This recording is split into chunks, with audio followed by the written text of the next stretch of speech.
Assalomu alaykum millatdoshlar, sog'liqlar zo'rmi? Sog' salomatmisizlar? Sizlarga bugun reklama qo'yib beradigan mashinamiz Nexia 2 2013-yilda ishlab chiqarilgan mashinamiz. Kraskasi polni osib bo'lgan, balonlari o'rtacha holatda, metani bor. 2013 eng glavnisi. Mashinamizning bahosini taxmin etib turinglar. Sizlarga danishtirib o'taman. Egidan kelib turibdi, prostoy gidrolga metallari bor. Polning kraskasi osib bo'lgan, aytib o'tdik. Probegam anchagina yurgan, yaxshigina. Assalomu alaykum millatdoshlar, sog'liqlar zo'rmi? Sizlarga bugun qo'yib beradigan mashinamiz 2013-yilda ishlab chiqarilgan Nexia 2 mashinamiz. Taxminan bahosini o'ylab turinglar qani. Endi bu maymun bera kelib, novshat burgani o'zi bilmaydi. Bu Joni Shavatli. Mashinamiz 2013-yilda ishlab chiqarilgan. Altı bozor yurgan, doğrusu. Altı bozor yurgan dedi. O'zi bilmaydi novshat burganini. Yakıt pedali maşını. Devlet Largus'tan, Largus. Mozafon. Largus. Şu adam devlet largusçu şu. Monzatçı. He, Monzatçı. Monzatçı oldu. Largus.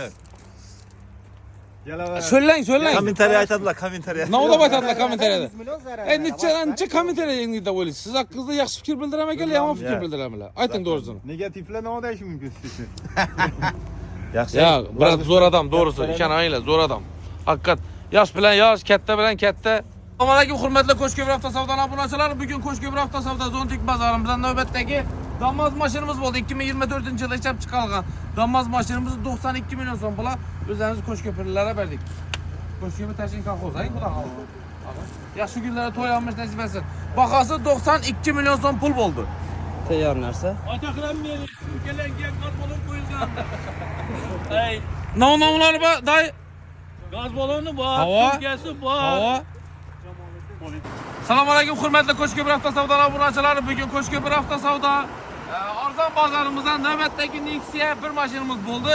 Mashinamiz 2008-yilda ishlab chiqarilgan. Bahosi 30 milyon so'm pula. İttifaqmadi? İttifaqa berdi. Yaxshi kunlar, to'ylarimiz nasib etsin. Yuzullar versin.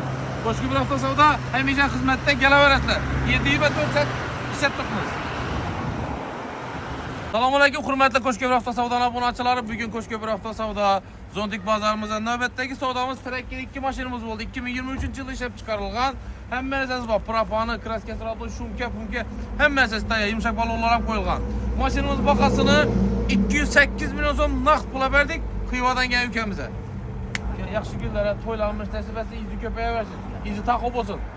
İlan tez arada algaysan ulan, xudo xolasa. Kelaverasizlar Qo'shko'pir avtosavdo Zontik bozorda 7/24 soat xizmatdamiz.